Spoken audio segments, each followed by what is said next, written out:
Hi, I'm Larry London. This is Border Crossings. On today's show, we welcome Red Wanting Blue. From Columbus, Ohio, Red Wanting Blue have released their 13th CD, The Wanting, and they're currently on tour. Scott Terry is the lead singer, and he joins to discuss the secret to their longevity and how they've evolved since the start in 1996. In 2016, Red Wanting Blue released a live concert film to mark their 20th anniversary. Scott says The Wanting is the most collaborative CD they have made so far, and it was the first time they recorded in Nashville, Tennessee. Join us for Red Wanting Blue, coming up on today's Border Crossings.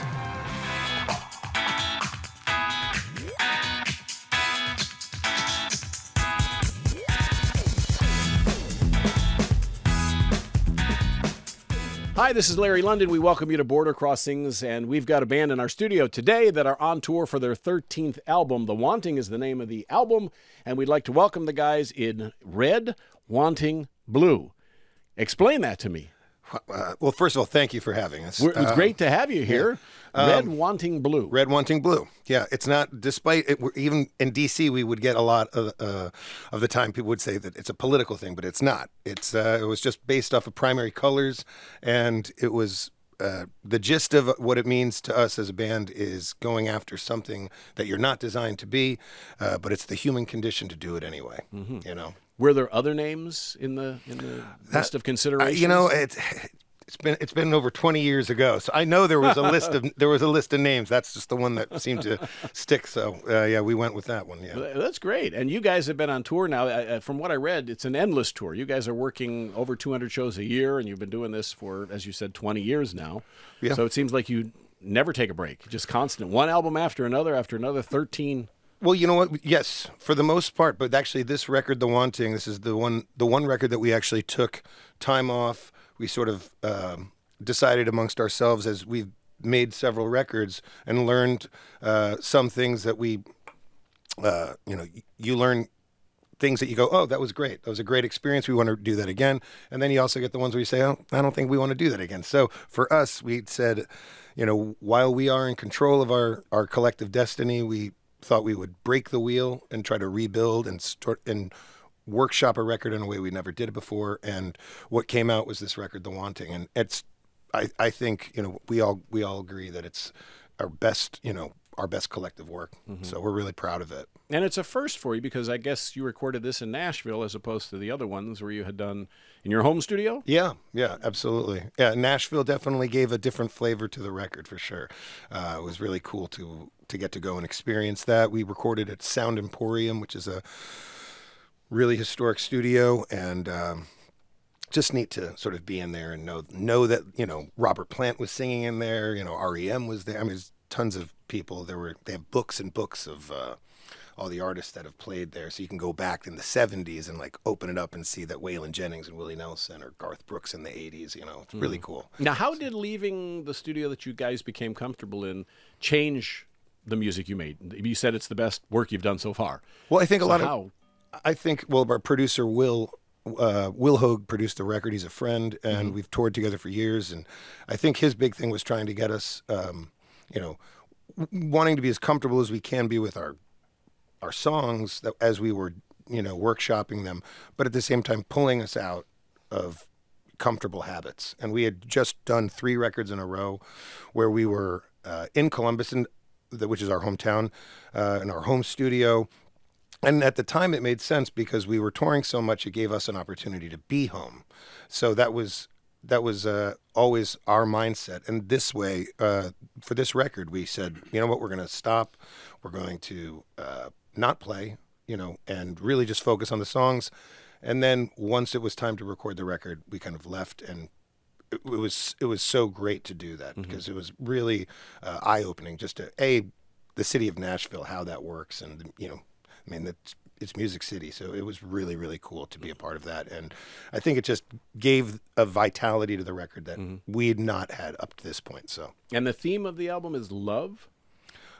Among other things, yes, definitely love. I would say the theme of the record would be, more than anything, heart, which is not, I wouldn't say it's just love. I would say it's heart. It's, passion. It's going after very much like the band's name. I mean, it was completely intentional that we called the record The Wanting, and our band's name is Red Wanting Blue. We wanted to sort of have a coming full circle as we move on to like a new, turning a corner on our career.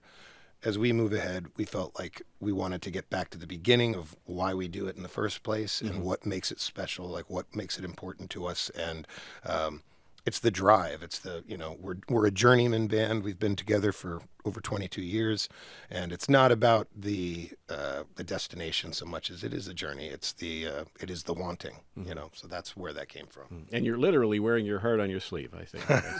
It's true. If I'm not mistaken. It's true. All right, we've got Red Wanting Blue in our studios, and I ask if you guys wouldn't mind doing a song for us. Absolutely. I'd love to hear some live music. Let's do it. What's this one called? This starts out the record. This is a song called High and Dry.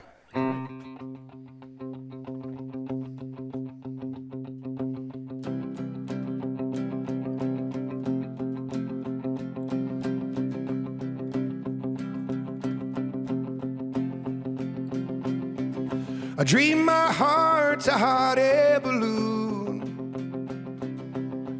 with the seams always coming loose. So when the cold wind of life begins to hit my skin, I wake up shaking, yeah.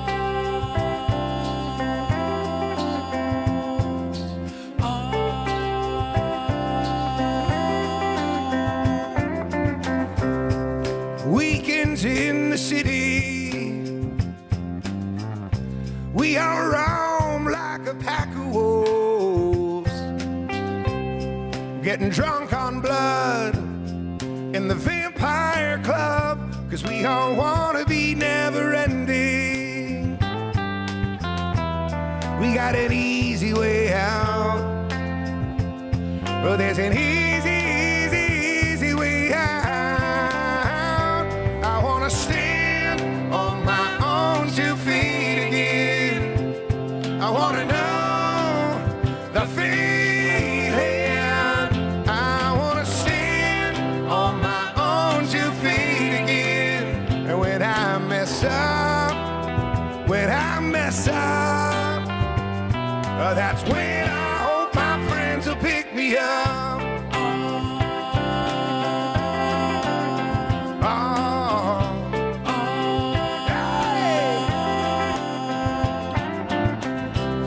I got a lamppost God out on the corner of Who Gives a,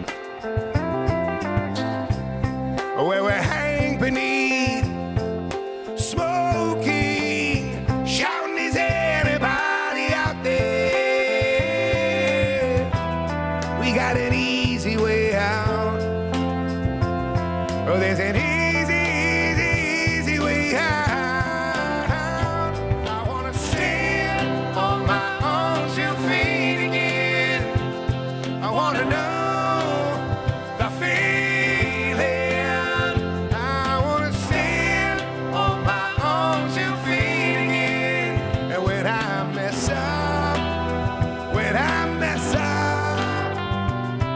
That's when I hope my friends will pick me up. My friends will pick me up. Come on and pick me up. Yeah. Don't leave me high and dry. Don't leave me high and dry. Don't leave me high and dry. Don't leave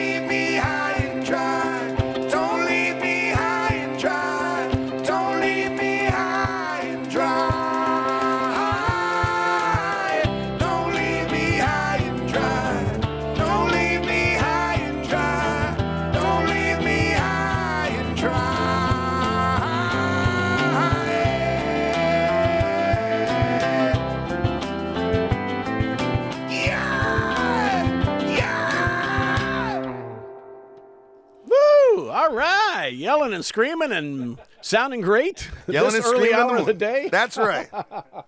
Red Wanting Blue. You guys sound great, and I noticed the instrumentation is very unique.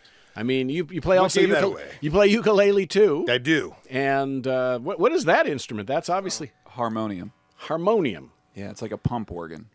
Never saw that before. I knew normally the accordions are this, and Yeah. you're playing it seated. That's kind of cool. That's an Yeah. interesting approach. This is a 6-string electric guitar. Yeah, I think I've seen very, those before. Yeah, very right. exotic, rare, All the way from Ohio. all the way from Ohio. I always think Dean's setup is the most exciting. And Yeah.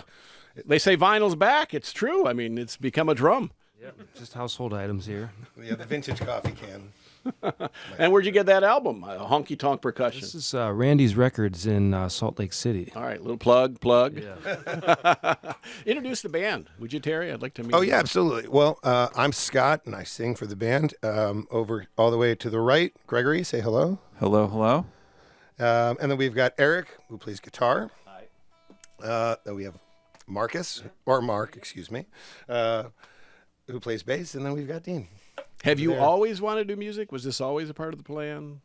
I think so. Certainly for me. And we had hopes and dreams. I wanted to be a shortstop for the Kansas City Royals when I was a kid, but that didn't work out. I got cut from my freshman baseball team. Ooh.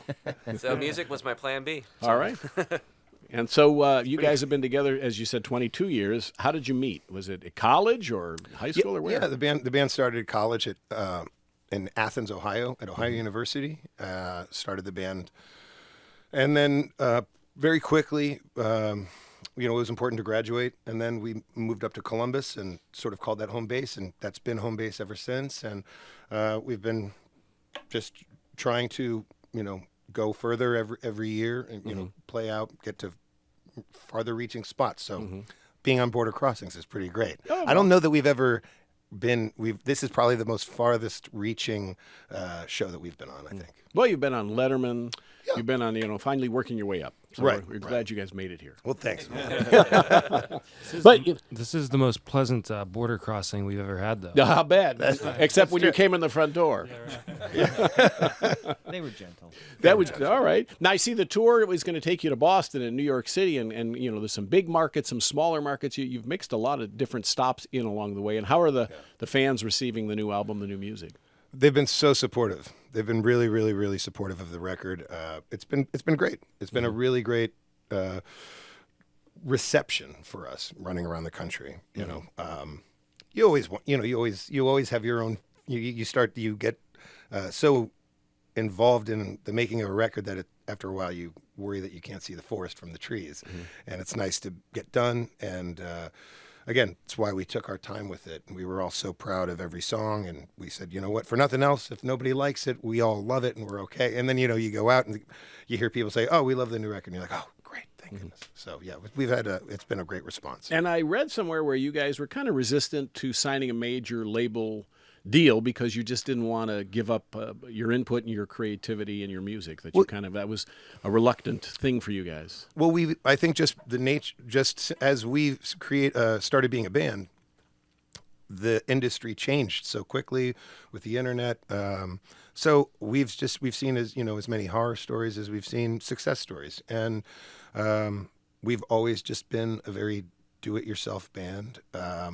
And for a long time there, we felt like we were, the indie poster boys. We just did so much on our own. But I think that that's been a great thing for us because it taught us to be self-reliant and work the, grassroots, way that you hear, when we were kids growing up and you hear about bands that are just out there touring and making their own name for themselves, which I feel like I'm hoping is, circling back and becoming, as important as it once was. Because I feel like nowadays, with the way, the internet and streaming and everything is, it feels to us now like for bands and artists, it's more important now than ever to go out and start playing. So the live show is becoming, more important than ever. And 13 albums, that's a long time. That's a lot of albums because most bands that even been together 20, 30 years, 13 is a big number. That's pretty deep. The old lucky 13. The lucky 13 for you guys, lucky. And you had a Christmas song that did very well for you. I guess you did the Grinch. We did do the Grinch, yeah. Two Yeah, Christmas actually, songs. Yeah, we did Santa Claus is Coming to Town. Yeah, The Grinch is the one that my nieces they're still afraid of me for that one. They did not like the morning Grinch voice. You're a mean one. Yeah. Would you guys do some more music for us? Sure. Like to hear another tune? Yeah. Let's do the Grinch. Got to come back for Christmas. There you go. For the holidays there. Cool. I think we're gonna do. Oh, Younger Years. Oh, I thought we were doing. Yeah, I think I got a feeling it hurts. Yeah. Yeah. Good.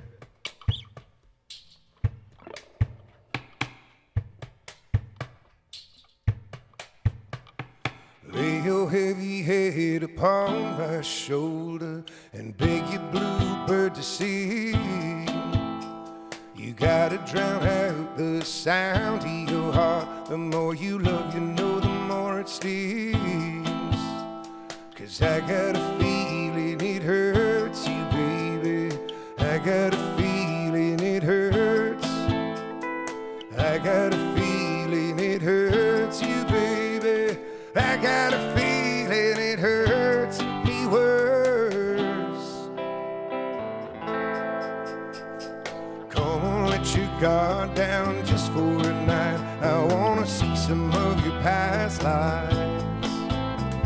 But you won't let your heartbeat take it apart. Are you afraid of what I'm gonna find? 'Cause I got a feeling it hurts you, baby. I got a feeling it hurts. I got a feeling it hurts you, baby. I got a feeling it hurts. I got a feeling it hurts. I got a feeling it hurts.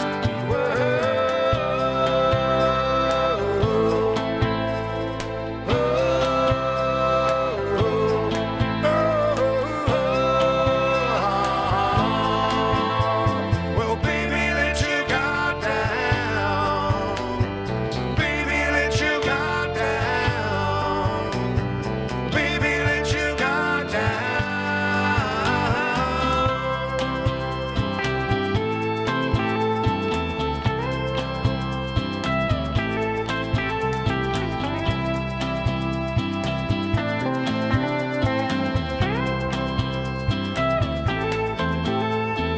Haunted by the ghost hiding out in your heart. You can't see him, but you feel him pound. Whispering, should you stay, should you go? Does it frighten you to hear the sound?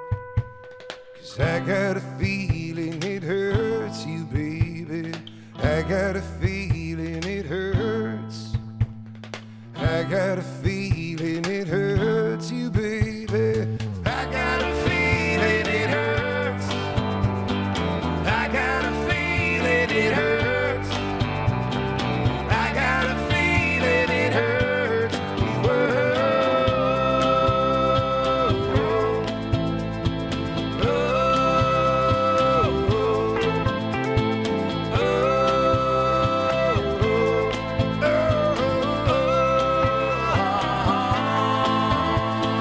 I got a feeling it hurts. I got a feeling it hurts. I got a feeling it hurts. I got a feeling it hurts. I got a feeling it hurts. I got a feeling it hurts. I got a feeling it hurts.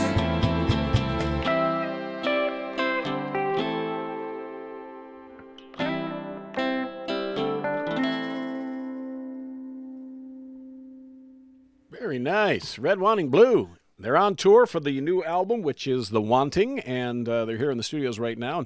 So, I mean, describe your sound for me. I mean, I know what I hear. What do you guys think when you're creating your music? What lane are you guys in? I feel like the term that seems to have stuck the most for us is heartland rock and roll. We're from the great state of Ohio, which is the heart of it all. So yeah, I think we kind of look at ourselves as a Midwestern rock and roll band. I feel like, I don't know. What are your favorites? Who are some of your classics, inspirations? Yeah, who are you listening to? Come on, talk. I mean, I think we all really enjoy, Tom Petty. Wilco is another band that we like Sure. a lot. Yeah, I mean, we all have a lot of really different influences musically, and I mean, again, it's kind of a cliche, but it does help to kind of mold our sound. I like progressive rock. I find ways to throw it in there, hopefully without people knowing. But yeah, everyone has a different thing they bring to the table. So Yeah, no, it's not thought about really hard. Yeah. Yeah, It's just Just happens. yeah, It is what it yeah, is. you're inspired by whatever, whether it be music or TV or Where was the most unusual place you got inspiration for a song? most unusual. Most unusual place that you wouldn't think. Maybe you were on the Rock the Boat cruise and the song came to you, but somewhere unusual. I would say Marquette, Michigan. Marquette, Michigan is a place up on Lake Superior. That was a spot that we definitely. There's a song that called "Hope on a Rope" that I know was inspired there. We had the greatest apples we've ever had up there. Amazing. And cherries too. up Yeah, in their Michigan. their cherries the are Bing cherries are up in wild. Northern. Yeah, we're seekers of great coffee. We try to find inspiration in a good cup of coffee on the road, and a good local food. Something that you don't find. I wanted to write a song about. The greatest lump crab cake that we ever had about a week ago, Right and here we were in in Maryland. we were in Annapolis, and it There was you go. amazing. I think that inspiration is found kind of, in the oddest of places for us. Sometimes on a highway, that's it comes from anywhere. And the rejected coffee becomes a drum. That's right. That's kind of the That's way right. that works. That's how we do it. And this album was the most collaborative album you've done so far. Your words. So, I mean, typically one person writes, and in this case, all of you guys wrote. I mean, how did it come together? Well, I think that everybody writes differently. I've always been someone who can write. I can get lost in a 10-hour drive, and I can write a song sitting and driving. But drummers can't always do that. Piano players don't need pianos to. It's a different thing. And when you tour, I think for all of us, you get sort of a touring hat. You kind of put on that hat, and you go out and you tour, and it's so it's difficult to kind of wear different hats. Like the creative, I'm in the creative headspace of songwriting while we're out on tour. So I think what we did with this record, instead of being a slave to a schedule, to a tour schedule, or where our label was saying, hey, this is the opportunity for you guys to record. So whether you're ready or not, let's get in there and let's make a record. And It's always been a moving train. It's just like record, got to make it, jump on if you want to be a part of it, which, I mean, we all did, but it was just a moving thing we didn't take time for. And I think finally we just said, we're stopping the train. The train is not moving. We are the train. So why is it moving without us? We're going to make this record. Yeah. And that's what we did. And, well put. and we didn't start the train up until we were ready to do it. All aboard. Yeah. And you made a live concert film too. We did. We're all really proud of that. That was a big achievement, And we found out we were so entrenched in making the record that it had to be brought to our attention by our family. That they were like, you guys are turning 20. So at that time we were like, oh my gosh, So we did we were still working on the record, but we did a small run of shows, and we did a special hometown show, and we went through 20 years of music. Wow.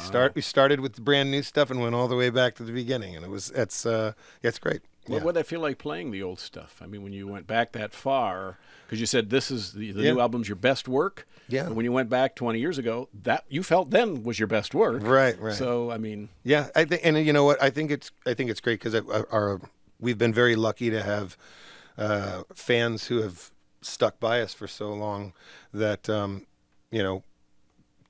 that even younger audiences that are kids that have come and found us in the last few years, they've gone back and they've listened to old stuff. So they're as excited about that, hearing that stuff as they are the new stuff. And, so it's, we don't play all the old stuff, but there's a few that we play and we still to this day. And, cherry pick like one song off an old record. Right. Kind of help.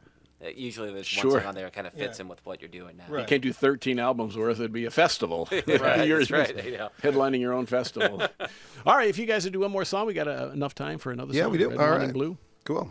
Well, let's do Younger Years. In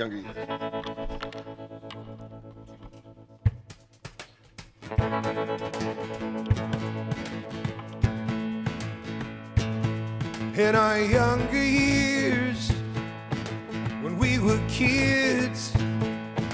We never asked for answers.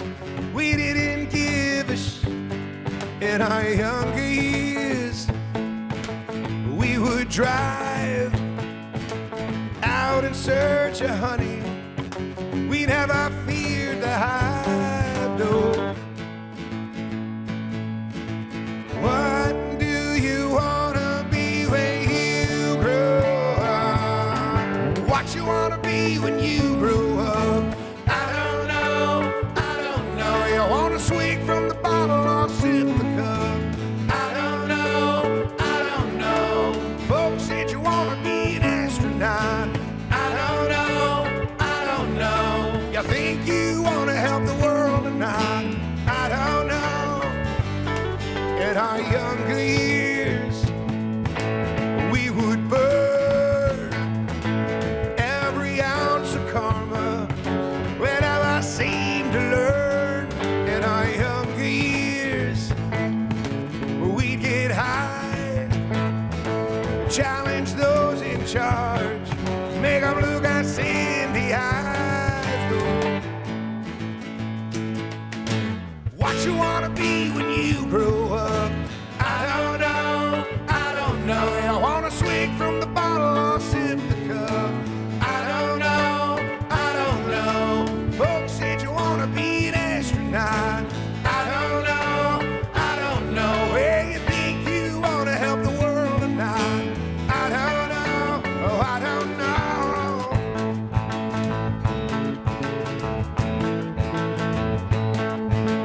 What do you wanna be when you grow up?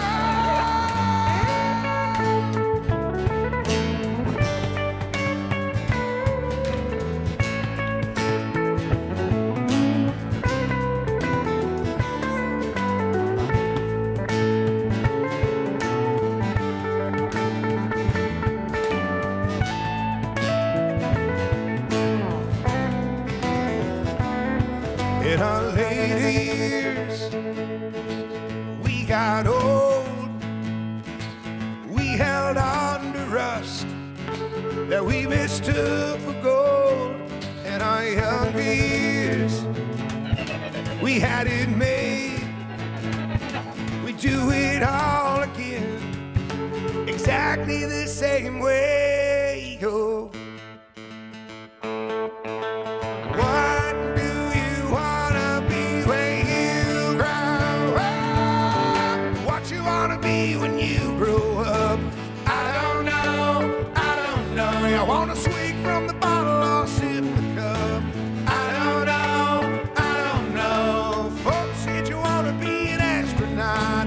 I don't know. Oh, I don't know. Where you think you wanna help the world or not? Oh, I don't know. Oh, I don't know. Well, you don't have to worry if you don't get old.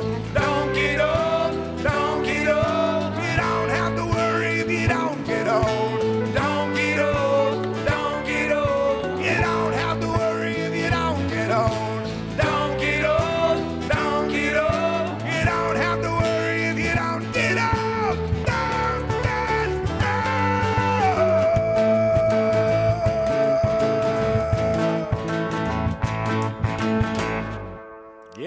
Yes, Red Wanting Blue. How do you take care of your voice? My goodness, do you have any particular preparation things that you I'm do? gonna answer this one for him. I don't sing. You could drive till 5 in the morning. Yeah. And then find parking at 8 a.m. over by the venue tonight, and then you drive over here. And That's True. And that's how you take You care get of like- his voice? Then he goes and screams in the bathroom. Yeah, about 75 minutes of sleep, and That's all yeah. you need, huh? Yeah, I you know what?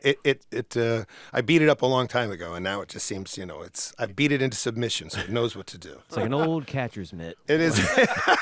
That's what. Well, you guys sound Yeah. great. I like the harmonies. The songs sound great. The Wanting is the name of the new album, album 13. You guys are on tour for the rest of the year, and you've got the cruise coming up, another yeah. cruise in the summer.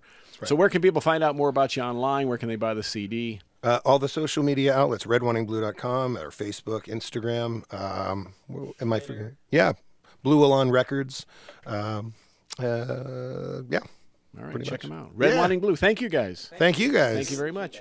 Red Wanting Blue in our studios today. This is Border Crossings. I'm Larry London.